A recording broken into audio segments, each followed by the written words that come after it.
All right, welcome to this explainer. Today, we're unraveling a deeply calculated, honestly chilling crime that almost slipped entirely through the cracks. It's a story of deep manipulation, a pretty catastrophic systemic failure of justice, and ultimately, a mother's unshakable intuition that brought a killer into the light. We're going to look closely at how a trusted community figure took his own family's profound tragedy and literally weaponized it as camouflage for murder. So let's just step right into the incredibly bizarre scene authorities walked into just after midnight on April 8th, 2006. Pastor Matt Baker had called 911, reporting that he'd come home from renting a movie to find his wife, Carrie, unresponsive. When police arrived, they found Carrie unconscious on her bed. And the scene around her? It was highly specific. We're talking sleeping pills deliberately placed on the nightstand, 2 empty wine coolers, a typed unsigned suicide note, and 2 ink pens sitting right next to it. Now, I really want you to ask yourself this crucial question. Why would a woman sitting on her own bed with 2 fully functional pens right next to her choose to get up, use a computer keyboard for her final unsigned words, and then go back to bed? I mean, take a moment to just think about the logic there. As we go through this explainer, you'll see this is our one small detail motif. It's that tiny, out-of-place thread that when you finally pull it completely shatters a killer's perfect illusion. Section 1. A staged tragedy, the weaponization of grief. Let's look at how this deception was built. Every single element of this scene was absolutely calculated to mimic a broken, desperate woman.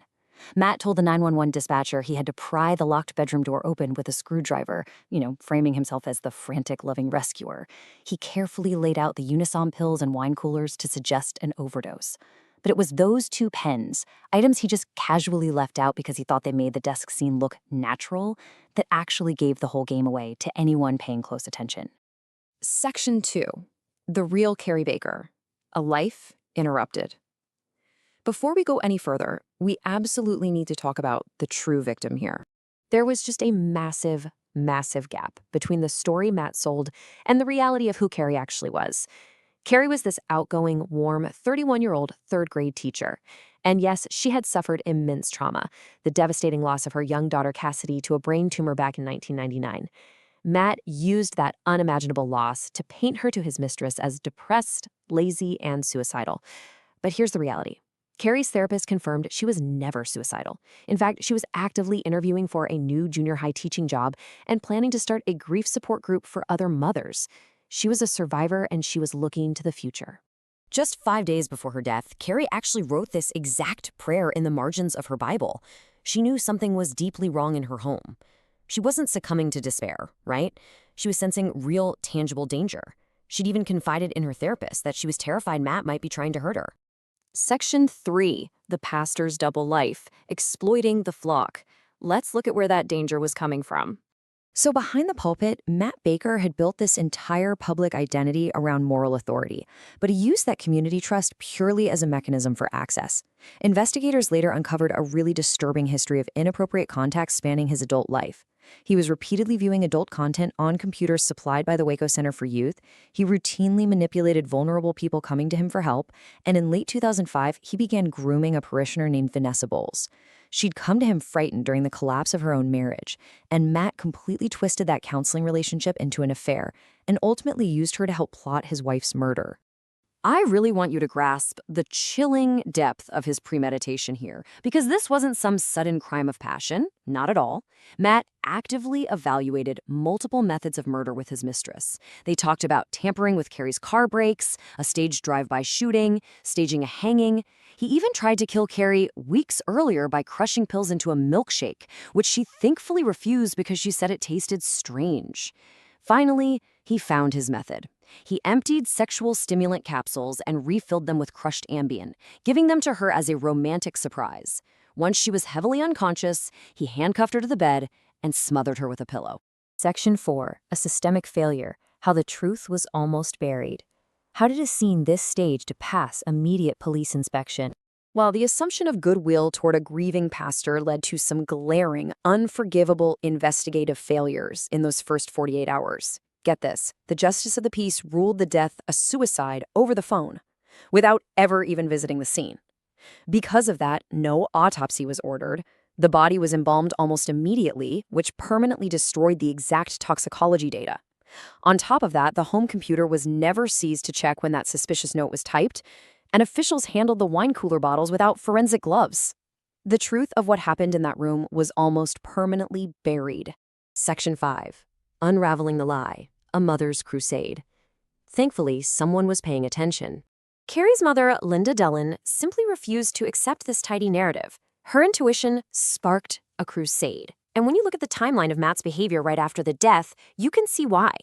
Carrie dies on April 8th. Her funeral is aggressively rushed to Monday, April 10th. By mid-April, Matt takes Carrie's personal cell phone and gives it to his mistress, Vanessa.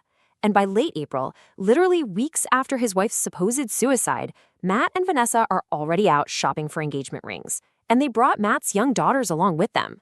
Because Linda Dellin was actually still paying for her late daughter's phone bill, she noticed something shocking when the statement arrived. 180. Let that number just sink in for a second. That is the number of phone calls between Matt's phone and his dead wife's cell phone, now secretly in Vanessa's pocket, in the brief weeks following Carrie's death. Sometimes they were talking 17 times a day. This single detail completely confirmed Linda's worst fears and prompted her to hire a former federal prosecutor to start digging. This relentless private investigation eventually forced an exhumation of Carrie's body, and the forensic reality? It totally shattered Matt's rehearsed alibi. In a deposition, Matt claimed he was simultaneously dressing Carrie, moving her around the bed, and performing CPR, all while on the phone with 911. But post-mortem blood pooling, which is a process known as lividity, where blood settles at the lowest point of gravity, was completely inconsistent with the physical positions he described. Furthermore, a forensic pathologist found a distinct pressure mark on Carrie's nose, a mark perfectly consistent with being smothered by a soft object, like a pillow. Section 6. Justice for Carrie, the verdict.